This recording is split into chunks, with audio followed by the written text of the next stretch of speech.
Hoje é dia 28 de setembro de 2020 e este é o episódio 110 do podcast Ubuntu Portugal. Software livre e outras cenas. O meu nome é Diogo Constantino e comigo já ouviram o Tiago Carrondo. Olá, Diogo. Então, olá, pá, Tiago. ultimamente engajas-te sempre a apresentar isto, pá. Nota-se que estás com pouca prática ou assim. Ou então é cansaço. Não, acho que não é nem uma coisa nem outra. Foi um fim de semana muito ocupado o teu ou muito cansativo?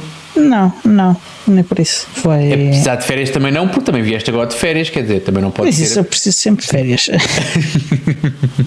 Mas está bem, então vá, vamos para de lamentações. Temos aqui uma agenda cheia, portanto, bora lá começar. O que é que te andou a ocupar esta semana? O que é que tu compraste, ou o que é que não compraste, ou o que é que não chegou, ou o que é que chegou? O que não chegou a mesma coisa para entrar. Ainda não chegou? Ainda não chegou. Ao fim de uma semana ainda não chegou? Ao fim, não, de 3 semanas a ir para 4. Pronto, mas na semana passada Amanhã estava faz só à 4 espera semanas. do desalfandegamento, não era? Não, já estou à espera de desalfandegamento há 4 semanas. Então já percebi, já perdi o rastro então. Em primeiro lugar, a alfândega Não sabia se era uma bateria, se era exatamente. Essa serão parte eu para lembro. entrar. E isso passou 2 semanas. Na terceira semana resolveram ir olhar para os meus dados como contribuinte e viram que eu até 2012, durante um período de tempo muito curto, tive atividade aberta para prestação de serviços e quem é prestador de serviços ou quem é empresa tem que, quando importa coisas com bateria, tem que ter um contrato para... Sim. Coisas com bateria? Sim, com determinados tipos de bateria. Tem que, aliás, baterias de lítio, acho eu. Tem que ter um contrato que demonstre que tem um contrato para fazer reciclagem da bateria, que até é razoável. Acontece é que eu não tenho atividade aberta desde 2012. Ok. E então o que acontece que achei isso estranhíssimo. Fui ao portal das finanças e fui consultar os meus dados pessoais relativos à atividade e olhei para lá e estava lá de facto registado que eu tive atividade aberta, não havia data nem de início nem de fim. Será que ainda estava aberta? Não está aberta. Eu tenho documentos que comprovam que não está aberta. Tenho certificados, documentos com carimbo da autoridade tributária a dizer que não está aberta. A dizer que não está aberta ou a dizer que fechaste naquela data? Que fechei naquela data. E isso não é dizer que não está aberta, podes ter aberto no dia a seguir. Não abri. Isso é outra coisa, mas tens um documento que diz que fechaste naquela data, não é que está fechada. Acho que essas não existem. Isso só existe esse documento a dizer que está fechado naquela data. Então e depois? O que é que eu pego no telefone para o apoio técnico da autoridade tributária, para a parte do portal, e uma senhora muito simpática indicou-me como fazer pesquisas pelo NIF para ver se tenho atividade aberta ou não. Exatamente. Ela mostrou-me como é que isso se fazia e é uma pena que os colegas dela não saibam fazer, porque se fizessem essa pesquisa podiam ver que estava lá escrito a data de início e a data de fim. Pronto. Entretanto, já enviei à DHL a informação necessária para eles dizerem à autoridade tributária como fazer essa pesquisa. Quer dizer, estás nesse ponto ainda? Exatamente, Okay. Há uma semana que estou neste ponto, à espera de resposta, porque depois os senhores da autoridade tributária são muito rápidos, como dá para perceber. Na semana passada tu tinhas dito que eles não sabiam se era uma bateria ou se era um tablet. Sim. No dia, não. Sim. Não, isso foi isso. Isso era o ponto em que estava quando nós gravámos nesse dia. Okay? Na quinta ou na sexta-feira houve este desenvolvimento. Ok. E pronto, e estou neste ponto. Portanto, estou à espera que mais 2 semanas está-se a ver. Porque, entretanto, eles fizeram uma inspeção visual e concluíram que, de facto, que era um tablet, que não era apenas uma bateria. Ok, pronto. Menos mal. E mais? E mais, realizou-se o encontro da comunidade Ubuntu, em que nós estivemos a jogar Super Tux Kart e foi muito divertido. Tu participaste, foi um evento. Não foi o mais participado de todos, mas foi participado. Já depois de tu saíres, experimentámos outros modos do Super Tux Kart e concluímos que outros modos são bem mais divertidos até para jogar em grupo. Olha, tu foste injusto porque assim, não fui eu que participei, foi a minha equipa. Eu quando participo a equipa e nós neste momento somos 2 e já estamos a preparar o terceiro elemento. Estão a fazer os treinos? Ainda não começou os treinos, mas estamos a preparar. A preparação começa desde que tem realidade. Ok. E posso dizer, balanço, e tenho que aproveitar o momento, porque não sei quando é que será a próxima vez, que não me lembro das outras, mas na primeira corrida fiquei em segundo. É verdade. E não quero falar mais sobre isso. É só isto. Na primeira corrida fiquei em segundo. É só isto que eu quero dizer. Pronto. Não. Quer dizer mais outra coisa. Há 2 coisas que eu quero dizer. A primeira é que fique registado que eu fiquei em segundo na primeira corrida. A segunda coisa é lançar aqui uma votação, porque neste momento a coisa está equilibrada, está para aí 50-50, que é quem é o Stig. A gente fez isso na semana passada. Não, foi na semana passada. Não, se perguntares se sabiam quem é o Stig. Pois, mas eu queria mesmo promover uma votação porque os resultados estão-se a perder. Eu gostava disto de organizado, não sei qual é que é a melhor maneira, mas eu queria isto organizado. E falando em votações, precisamos falar de outra coisa também. E vamos falar sobre isto várias vezes neste episódio, Diogo, que é, temos que dizer aos nossos ouvintes que têm que votar no nosso podcast para o Pods, pá.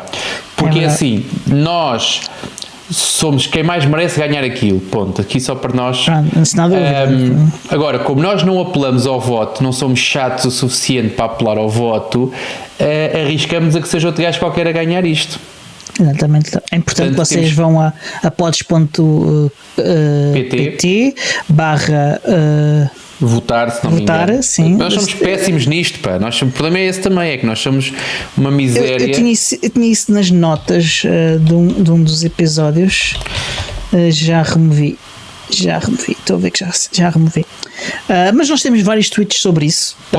Não, isso não interessa nada, interessa pods.pt/votar.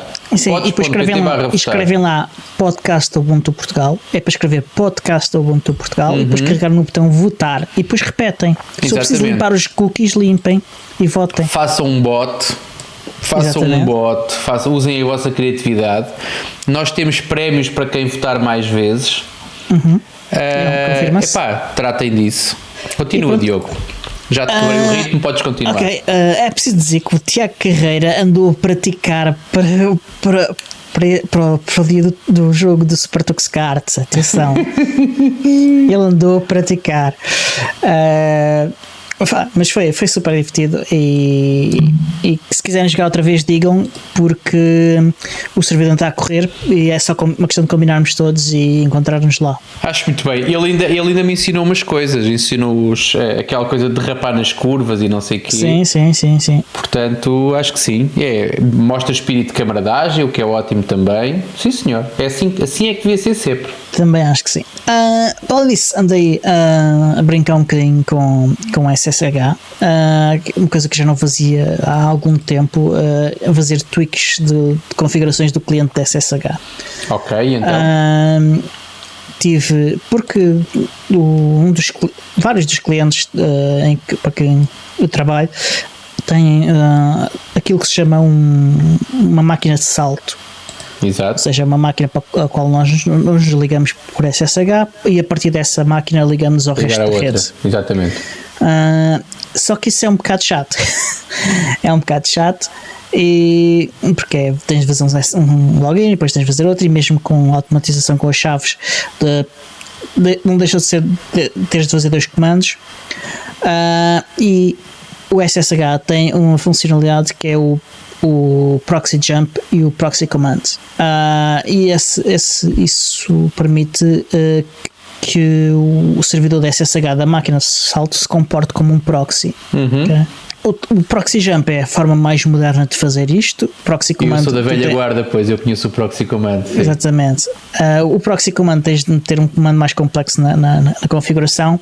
Tem uma vantagem, é que se tu não tiveres resolução de nomes para dentro da rede, o que é normal quando estejas porque estás de fora da rede, com o proxy command tu consegues fazer comandos que permitem-te fazer resolução de nomes estando fora da rede. Exatamente. E consegues também, não sei se foi isso que tu fizeste, desculpa, não, mas continua, eu digo mas diz, então.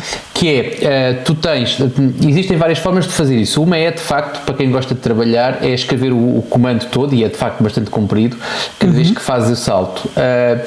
A segunda opção, que é uma opção intermédia, é tu arranjares um alias ou uma função na tua shell e dessa maneira facilita-te a vida. Certo. A terceira opção, que é a mais aditivada de todas, aquela que tem os steroids todos, que é usares o SSH config. Exatamente. Para espetar lá dentro o proxy command e tu fazes SSH máquina Y e estás lá dentro com meia dúzia de letras. Exatamente. Que é ótimo. E como é óbvio, eu sou um gajo preguiçoso e é essa que eu prefiro habitualmente. É aí que é precisamente isso que eu estive a fazer, que ainda não tinha feito desde que estava a trabalhar com estes clientes. Portanto, tinha coisas para outras núpcias. E estive aqui a fazer essas configurações, essas automatizações todas. Isto é fixe porque vocês podem automatizar montes de coisas do vosso lado, e também é fixe porque conseguem também fazer configurações de SSH do lado do servidor de salto, para limitar quem tem acesso ao quê. E podem fazer isso de várias formas, uma delas utilizando o TCP Wrappers. Se vocês não sabem como fazer isso, eu descobri um dos projetos da Wikipédia que tem uma coisa chamada Wikibooks. O projeto, aliás, Wikibooks, e tem um cookbook do OpenSSH que fala precisamente como fazer estas coisas todas. Portanto, se tiverem dúvidas, quiserem aprender um bocadinho mais sobre estas coisas e como fazer estas coisas, é o sítio ideal para irem. Vou deixar o link nas notas do episódio para depois vocês poderem ir ver. Muito bom. Eu quando falava uma coisa muito mais básica, mas sobre o SSH config, eu tinha uma página que era qualquer coisa como SSH Ninja ou não sei o quê, que era uma página muito, muito antiga já, mas que tinha os básicos do SSH config, o que é ótimo. Era a página que realmente recomendava e que usava na formação. Normalmente era por aí que, olha, leiam isto, de certeza que vão ficar bem. É capaz de ter sido uma das páginas em que eu aprendi algumas destas coisas há muitos anos. Há uma coisa que nunca me tinha passado pela cabeça, mas que é perfeitamente possível, e que é ter utilizadores de sistemas Linux e Unix com o mesmo UID. Sim. Eu nunca tinha pensado nisto, mas é perfeitamente possível. Pronto, normalmente as pessoas pensam que os utilizadores de Linux e de Unix em geral têm um username e um ID único no sistema, mas é perfeitamente possível ter utilizadores com um username diferente e com o mesmo UID. E podem ter GIDs diferentes. Então, mas tu estás a dizer que dois utilizadores acabam por se comportar como se fossem um só para o sistema? Não exatamente, porque o sistema em alguns aspectos verifica o ID e outras vezes olha para o nome do utilizador. Por exemplo, consegues fazer a autenticação com passwords diferentes, por exemplo, ter home directories diferentes ou iguais, ter conjuntos de grupos diferentes. Mas as permissões são geridas pelo teu user ID. Portanto, algumas delas, sim. Sobre os ficheiros, sim. Pois é, estava a pensar nos ficheiros, pastas e ficheiros. Ok. Desconhecia isso. Também não consigo pensar num use case que seja, a não ser marosca, não consigo pensar num use case que seja válido para isso, mas a não ser aquela velha questão que é, Diogo, tu tens de facto bastante tempo livre nas mãos. Não, isto... aconteceu-me, eu já não me lembro exatamente qual foi a circunstância em que eu deparei com isto, mas depois o que isto permite é dar acesso diferenciado, com privilégios diferenciados sobre as mesmas coisas, não utilizando apenas o grupo como diferenciação. Não estou a alcançar. É porque nós falamos que é exatamente o oposto, ou seja, tu tens as mesmas permissões, como é que tu consegues diferenciar?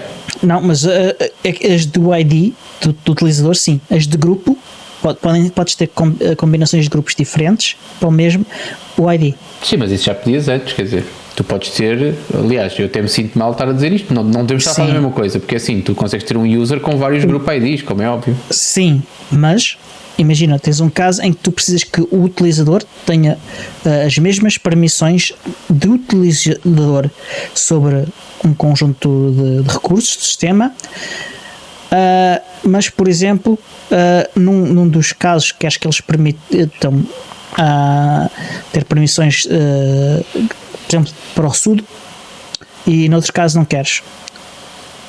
E consegues com combinações de GIDs diferentes definir isso. Ok. Eu vou confiar em ti, Diogo, porque eu não estou. Lá está, não vejo grande utilização para isso, não vou precisar disso, portanto não vou. Isto é mesmo para fazer coisas assim um bocado convulsas, mas é engraçado. Eu vi um caso em que as home directories dos utilizadores eram todas montadas por NFS. Sim.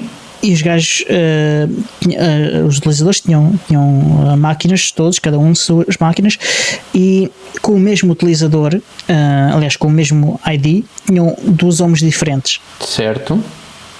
E quando queriam fazer, eles queriam poder aceder a determinados recursos que estavam configurados com base no ID e no GUID, mas que precisavam de uma granularidade diferente para poder decidir qual é o home directory que iam utilizar para fazer builds de certas coisas. Ok. Mas são casos muito, muito estranhos e estou a ver. Aliás, eu acho que consigo dar resposta àquilo que estás-me a dizer, tirando a parte depois das homes que falaste agora. Eu conseguia dar resposta a isso tudo apenas com gestão de grupos. Definindo grupos, talvez com uma quantidade maior de grupos, não sei, mas conseguia gerir tudo com grupos. Sim. Quando falas em pastas pessoais, sim, aí poderá ser diferente, mas também aqui a questão é, tu queres dar exatamente os mesmos privilégios do utilizador sobre recursos do utilizador ou do N utilizadores, e queres uma diferenciação extra além do grupo. Para isso, mas isso não é além do grupo. E há outras... Tens outros grupos que podes fazer. Sim, o grupo, quando queres dizer grupo, quer dizer o conjunto de grupos dos utilizadores. Okay? Queres adicionar uma diferenciação, uma propriedade extra ao utilizador. Nem um grupo só para isso. Eu, pelo menos, se tivesse que o fazer, criava um grupo só para isso. E na maior parte dos casos, isso é a melhor solução. Exatamente. Agora, há casos em que o ideal é isto, mas são casos muito convulsos. Pois é isso. E é uma coisa tão rara que a tua cara demonstrou o espanto sobre esta possibilidade. Já me esqueci, aliás, tranquilo, Diogo, acho que sim, foi de certeza uma tarde bem passada, mas pronto, vamos avançar, meu caro. Então, e tu? Conta-nos o que vais a fazer. Eu olha, foi um pedido, mas era uma vontade minha também, mas foi uma constatação, que foi no fim de semana, alguns, ou sábado ou domingo, já não me lembro, que tive que fazer uma mudança forçada por mau desempenho numa Nextcloud. A Nextcloud estava a usar o código do OnlyOffice para fazer edição online de documentos na Nextcloud, portanto aqueles containers, eu não sei bem o que está lá por trás, mas acho que é uma EPI, mas é um container, ou é do OnlyOffice, mas entretanto, como fizemos o upgrade para a versão 19 e o OnlyOffice estava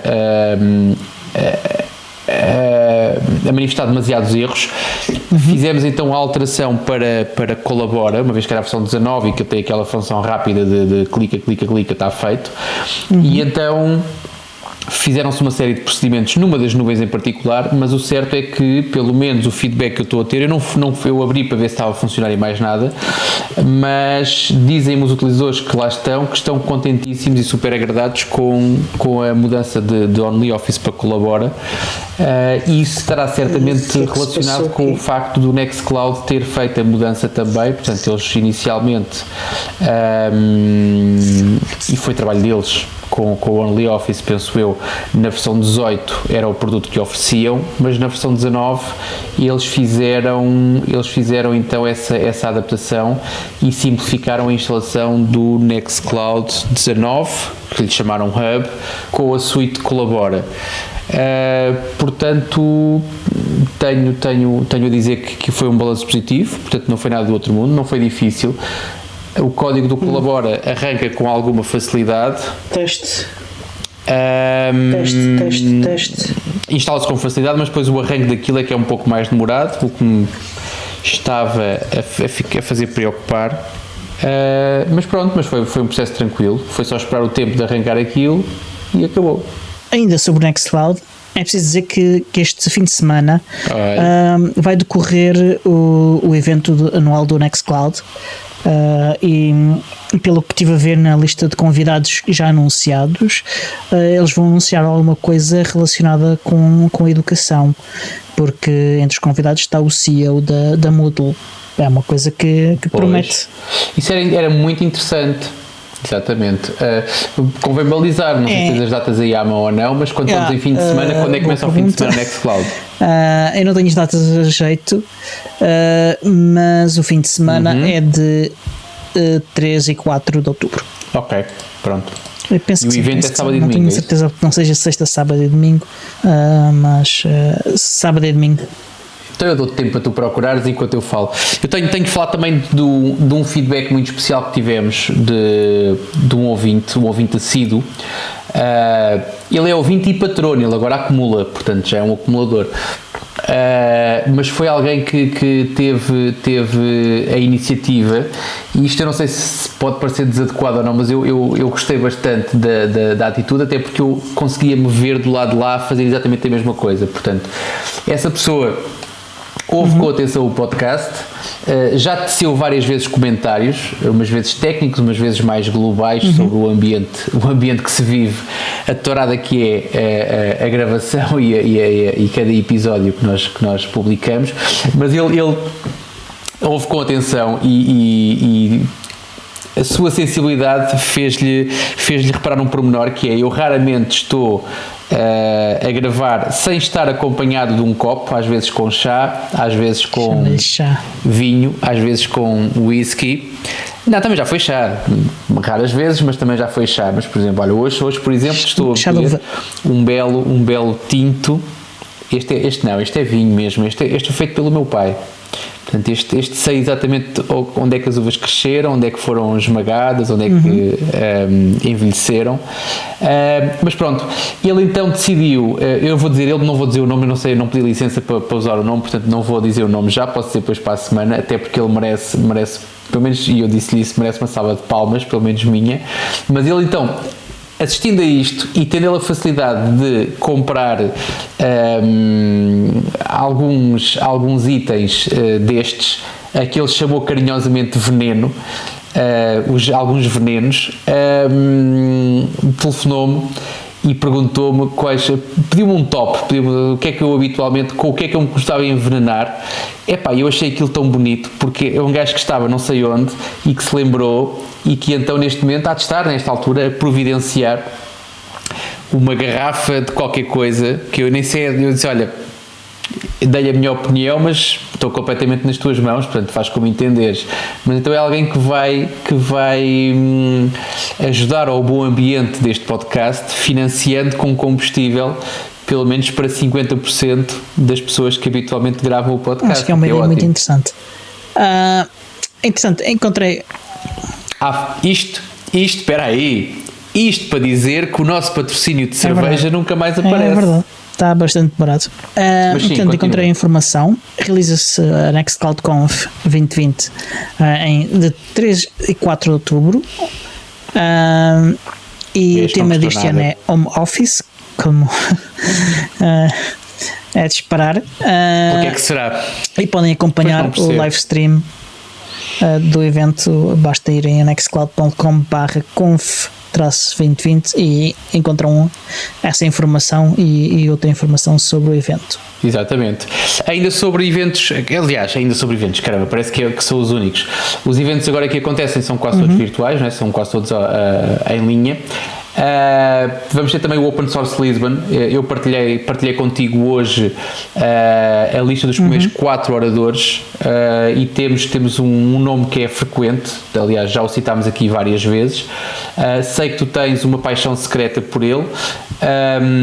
Eu tinha até estar com ele 20 minutos, eu depois tive mais tempo, mas os primeiros 20 minutos serviram para esclarecer a minha opinião sobre ele. Portanto, eu depois não consigo desprender aquela coisa, a parte pessoal, a parte profissional, e depois quando a parte pessoal é mas pronto, mas sei que tens uma paixão por ele. Longe e, portanto, há de visitar-nos em outubro, acho que é novembro, por acaso também não tenho a data aqui, mas é em novembro, acho que é novembro, vou confirmar, quando tu falares eu vou confirmar, mas temos no Open Source Lisbon a presença, pelo menos vamos ter uma apresentação do John O'Bacon, que irá falar-nos certamente sobre comunidades ou assuntos relacionados com isso, porque é o seu assunto principal, é o seu eu tenho um respeito profundo pelo que ele fez na comunidade Ubuntu, pelo seu conhecimento sobre o tema de gestão de comunidades. Gosto do conteúdo que ele produz, mas longe de ser um apaixonado por ele.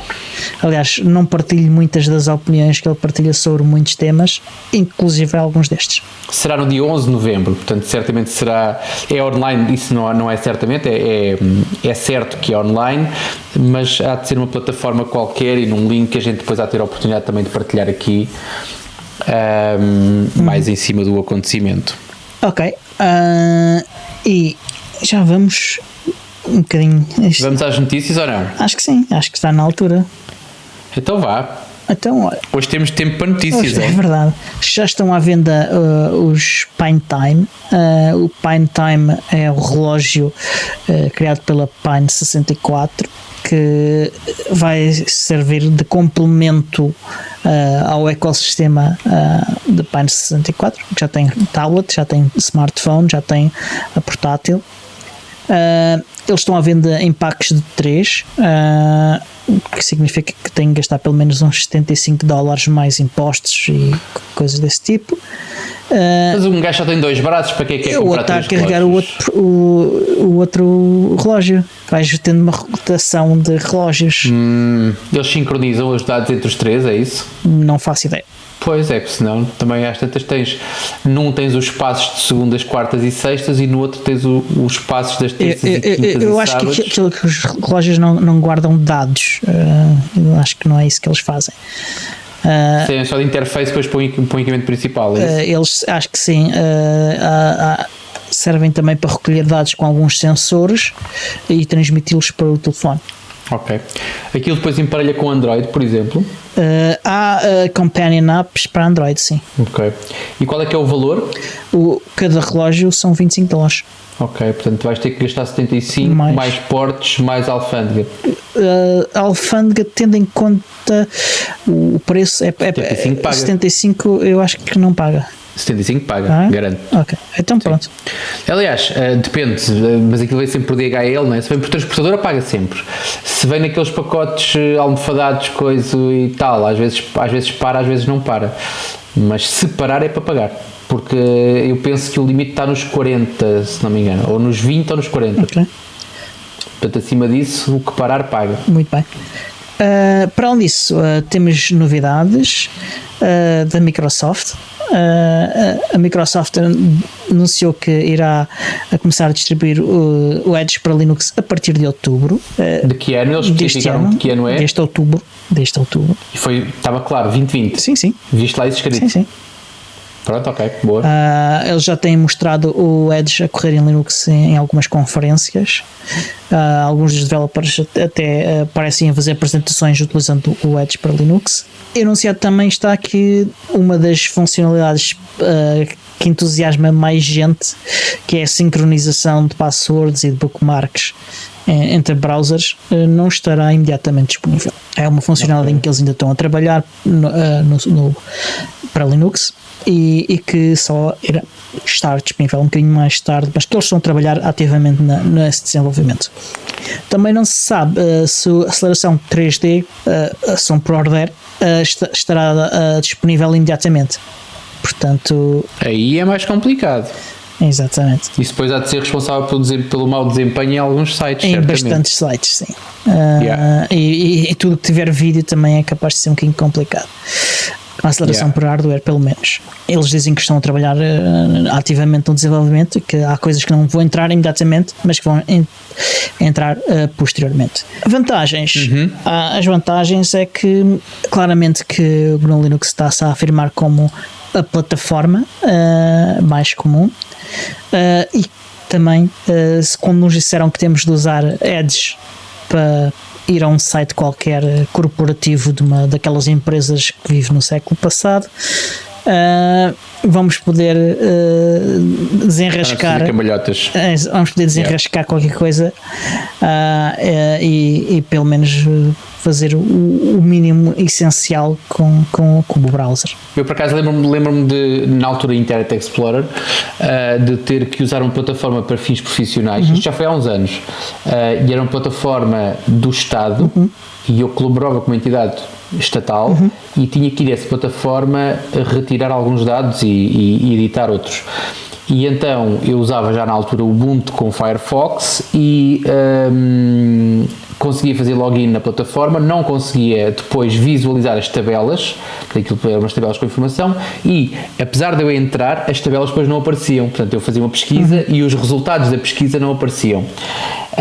Enviei um e-mail para o suporte e expliquei-lhes: olha, eu estou a usar o Ubuntu versão X com o Firefox versão Y, e gostava de saber o que é que eu estou a fazer de errado ou o que é que eu preciso fazer para utilizar a plataforma Z. E a resposta que eu tive na altura, que ainda há de estar alguns numa das minhas mensagens, é: deverá usar o Internet Explorer com um sistema operativo compatível. Pois. Eu achei deliciosa a poesia. Muito poético. Mas pronto, o que é que eu fiz? Às tantas deixei. O que eu fazia nessa altura era para aquele, felizmente não era uma coisa que eu tivesse que fazer todos os dias, era uma coisa pontual. Para essa tarefa pontual, o que eu fazia era sentava-me no computador de uma sala onde eu estivesse a trabalhar, que tinha lá N computadores, fazia o que tinha a fazer e vinha-me embora, porque de outra forma não conseguia fazê-lo. Pois, ainda há casos assim, há por exemplo bancos que insistem que para aceder ao banco não podem utilizar qualquer browser, portanto... Tu tinhas isso com o Portal Viva dos Passos de Lisboa. Sim, falámos disso aqui há uns meses, quase um ano se calhar. Deixa-me ver como é que isso está já, agora fiquei curioso. Novidades também, é o anúncio da Lenovo, que anunciou uma data de computadores certificados e com Ubuntu pré-instalado. É uma quantidade significativa de computadores e é mais um fabricante que está a bordo deste comboio do ano do Linux de desktop. Ultimamente tivemos a Dell, que já é habitual, a HP e a Lenovo fortíssimos. Sim. E claro, continuando com fabricantes como a System 76, a Entroware, a Slimbook e afins, que também continuam aqui a produzir produtos para o nosso público. Mas já continua, tens aí novidades do Ubiports, já há muito tempo também, não se fala deles. Esta semana que passou foi lançada a OTA 13 finalmente, tem algumas novidades. O suporte agora já é para esta OTA 13, foi para 13 dispositivos. Isto envolve 140 PRs, pull requests. Há dispositivos novos, porque eles não eram eles, a forma como isto agrupa, como oficialmente os dispositivos são agrupados, é um bocadinho diferente da que eu faço. Eu caracterizo alguns deles, por exemplo, o OnePlus 3 e o OnePlus 3T, eu considero que são dois dispositivos diferentes, eles consideram que são apenas um, mas pronto.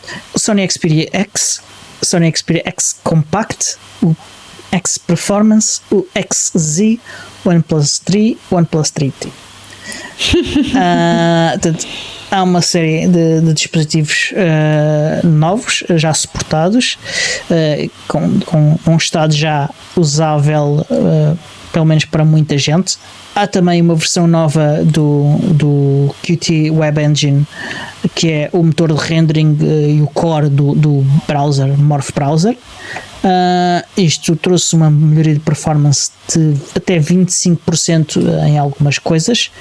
Notei um bocadinho, não notei muito, mas o que eu notei foi as funcionalidades de seleção de texto que tinham desaparecido quando se largou o browser anterior, que era desenvolvido pela Canonical, e este não tinha essas funcionalidades de seleção de texto usando toque. Okay? Havia uma possibilidade de utilizar uma funcionalidade avançada do teclado para fazer isso, mas usando apenas o toque não estava a ser possível, e agora já é possível, e isto notou-se logo.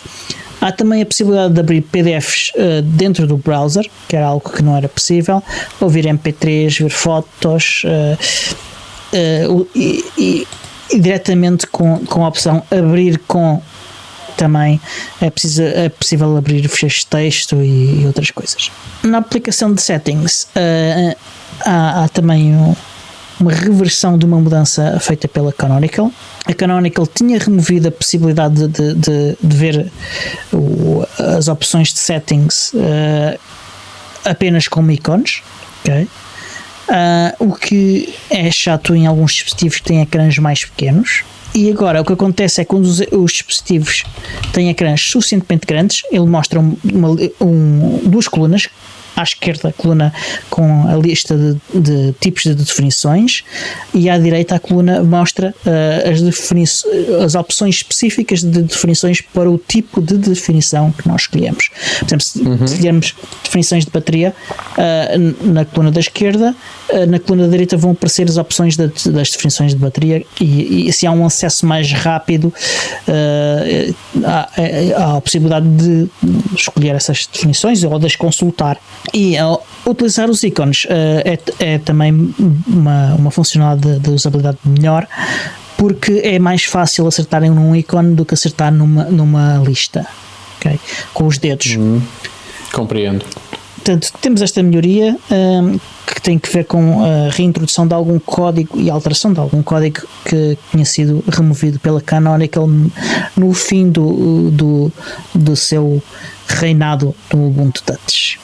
E quanto ao Ubuntu Touch, por enquanto é só.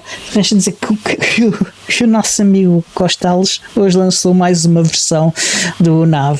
Portanto, cada episódio há uma versão nova do Nav. Pronto, ainda bem, é bom sinal. E eu ainda não tive a oportunidade de testar estas últimas versões do Nav, mas esta última versão tinha que ver com a introdução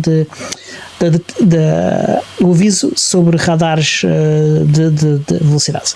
Ok, combinado. Olha, queria que falasse aí está aí um assunto na lista que eu gostava que tu falasses, que era do servidor do VS Code. Exatamente, há aqui um assunto mas este assunto ainda tenho de explorar um bocadinho mais. Isto eu meti na lista, mas depois não tive tempo de explorar isto. Mas basicamente este é um servidor de uma aplicação que é um VS Code servidor, em que nós abrimos o browser e editamos o código no editor de texto que está instalado, que é um servidor. Pronto, não é uma aplicação cliente, não é uma aplicação nativa do sistema operativo, é algo que é uma aplicação web, e isto é fixe principalmente para fazer a edição de código em conjunto com outras pessoas. Em conjunto, exatamente. Eu ouvi falar sobre isso. Sabes que eu tenho um carinho especial pelo... eu não sei o nome dele, nem nunca soube o nome dele, mas pelo Fear the Cowboy. Não faço ideia que seja essa pessoa. Eu estive com ele em Lisboa há uns anos, no ainda Event Linux. Ele veio falar já na algo, foi talvez quando a Microsoft começou a patrocinar o Event Linux, quando ainda não amava o Linux, quando ainda não fazia bolachinhas com corações e mais não sei o quê. Mas já na altura o gajo apareceu, este tipo, e ele de facto, eu admirei a coragem, porque ele é funcionário da Microsoft, ou era na altura, espero que ainda seja, pelo menos acho que deve ser. Ou se não for que esteja num sítio melhor. Pronto, mas ele na altura era funcionário da Microsoft e vem do outro lado do Atlântico a um evento Linux em Portugal. Okay. E senta-se num anfiteatro com não sei quantas, 400, 300, 500 pessoas, que que estão para ouvir falar sobre Linux, portanto a motivação será outra, e ele vem e primeiro não entra com aquele discurso que muitas vezes é aquele discurso superior do vocês que andam a brincar ao Linux, que muitas vezes acontece por parte de algumas pessoas da Microsoft. Ele vem, para já, este Fear da Cowboy, ele parece mesmo um cowboy, portanto ele vai falar contigo com um chapéu à Dallas e com umas botas de bico, e depois a primeira coisa que ele diz é: adoro o vosso país, até aqui tudo bem, é como aquelas bandas que dizem vocês são o melhor público do mundo, mas eu lembro perfeitamente dele dizer na altura que tinha uma máquina de café à borla no quarto de hotel que marcaram para ele, e que ele já tinha bebido não sei quantos cafés. E tu dizes assim, ok, tudo bem, bebeste 50 cafés, e tu abres o Twitter, a conta dele do Twitter, quando ele às tantas partilha os contactos dele, e ele tweeta cada café que bebeu naquele dia. Pode ser tudo mentira, como é óbvio, mas tu começas a ter ali um rastro. E assim, olha, está aqui um gajo que é coerente, aquilo que diz, pelo menos aquilo que escreve nas redes sociais e aquilo que diz, bate certo. E depois ele dizia coisas, ele na altura estava a trabalhar com a integração do Apache em servidores Windows, em Windows Server. Portanto, ele era responsável pela parte pelo departamento de Open Source, e a forma como alguns softwares, alguns produtos open source trabalhavam bem e encaixavam e se conjugavam com o produto deles na altura, que era o Windows Server. E eles neste momento já estão a mudar um bocado o paradigma. Mas, portanto, tenho uma simpatia por ele, porque o discurso dele, apesar de não me dizer grande coisa em termos técnicos, mas a forma como ele entregou o discurso cativou, pelo menos conseguiu-me cativar a mim, e eu fui sensível a isso. É interessante vê-lo neste momento ligado a projetos como o WSL, e faz todo sentido que assim seja. Esta questão do VS Code Server, eu já tinha ouvido falar sobre isso, estou mais ou menos no mesmo ponto que tu, que é, tenho alguma curiosidade. Acho que o fundamental aqui é exatamente o pair programming, ou o co-programming, exatamente. Ainda assim, levanta algumas questões, que é, se tu tens que ter um servidor a correr o teu VS Code, tu tens depois de ter um cliente, ou o teu VS Code normal liga com o outro. É no browser. Se é browser vais ter limitações, vais ter muitas limitações, digo eu. É por isso que há dois produtos diferentes. Mas pronto, ainda assim nós vamos deixar um link nas notas, e se quiserem fazer como nós, eu vou certamente olhar para isto, porque tenho curiosidade, certamente não vou usar, digo já que dificilmente vou usar, mas tenho curiosidade pelo menos de saber o que é e de saber como é que funciona, porque tenho de facto muitas dúvidas. Ok. Eu acho que já não temos mais notícias hoje. Pronto, tudo bem. Então resta-nos se calhar começar a despedir com muita calma, porque nem sempre temos esta calma, até porque houve aqui um percalço que vocês não deram conta, porque o Alex é um mágico e não vos não vos deu esse presente. Mas aproveitava para dizer que vamos ter encontro da comunidade Ubuntu Portugal, está planeado para ser no dia 22 de outubro, o encontro de outubro. Será certamente virtual, portanto nós ainda não temos condições para nos sentimos seguros. Não é que as pessoas que usam o Ubuntu tenham mais vírus que os outros, ou mais carga viral que os outros, não tem nada a ver com isso, mas é uma questão de bom senso. Portanto, reservem a noite de dia 22 de outubro, é uma quinta-feira, como habitualmente. O tema ainda não foi anunciado, mas certamente será um tema interessantíssimo. Exatamente. Falei aqui há bocadinho, já que estamos numa da agenda, mas já perdi a data outra vez, mas era dia 11. Deixa-me ver, caramba, perdi a data. Portanto, quero relembrar que o evento do Nextcloud é dia 3 e 4 de outubro. Dia 6 vai haver, começa o clube de leitura do novo livro do John Bacon, o People Powered. Portanto, se estiverem interessados em aprender mais sobre comunidade, acompanhando a leitura do livro, é uma boa opção para vocês, ainda vão a tempo. Ele tinha também o webinar, não foi? É isso que estás a falar? Há também um webinar para dia 21 de outubro, um webinar de criação de conteúdo, mas não, são duas coisas diferentes. Ok, pronto, eu tinha a ideia que havia um webinar, portanto é de facto outra coisa. O webinar é gratuito? Não sei se completamente gratuito, mas há vagas limitadas. Ok, tudo bem. Então pronto. De eventos Sim. Acho que é tudo. Mas podemos também falar dos bundles, do Humble Bundle, que estão aí e que permitem que vocês comprem normalmente livros, mas eles também têm outras opções, jogos e coisas desse tipo, e que permitem que vocês obtenham conteúdo de qualidade a bons preços e ainda apoiarem o melhor podcast sobre o Ubuntu do mundo. Que vocês conhecem, pois. E podem escolher decidindo quanto é que querem dar financeiramente a cada uma das dessas partes. Exatamente. Portanto, esta semana nós recomendamos um pack de livros que ensinam a programar de uma maneira divertida. Portanto, é mais vocacionado para público mais jovem. Portanto, ou vocês, adultos que gostam de programar de uma forma divertida, ou querem aprender a programar de uma forma divertida, ou vocês, adultos que têm crianças em casa, e não me estou a lembrar assim de ninguém que tenha esse caso, mas que tenham essa situação e que queiram oferecer às vossas crianças a possibilidade de aprenderem a programar de uma forma divertida e simples. De resto, temos os nossos códigos promocionais da Slimbook, a Slimbook que alargou a oferta, falámos disso a semana passada. Ainda não temos mais informações, mas estamos à espera que o Alejandro, estamos à espera de ter tempo para falar com o Alejandro e que ele nos diga alguma coisa e eventualmente vir ao podcast, se for caso disso. Se ele tiver a oportunidade, teremos todo o gosto em recebê-lo novamente. Temos o apoio, não temos códigos de desconto, mas temos o apoio da Libertrend, que já nos faz companhia há muito tempo e vai continuar a fazer certamente. E de resto, Diogo, fecha lá isto, que este não tem jeito para essa parte. Podem encontrar-nos em podcastubuntuportugal.org ou nas vossas aplicações de podcast preferidas, procurando por Podcast Ubuntu Portugal, também nas redes sociais. Somos também um programa de rádio, passamos na Rádio Zero todas as quintas-feiras às 22h03, podem ouvir em radiozero.pt, podem encontrar a comunidade Ubuntu Portugal também procurando por Ubuntu Portugal ou ainda ubuntu-pt.org. Também está presente no Twitter e Facebook. Se quiserem apoiar o show, têm várias formas. Podem tornar-se patronos e a partir de $1 por mês, mais impostos.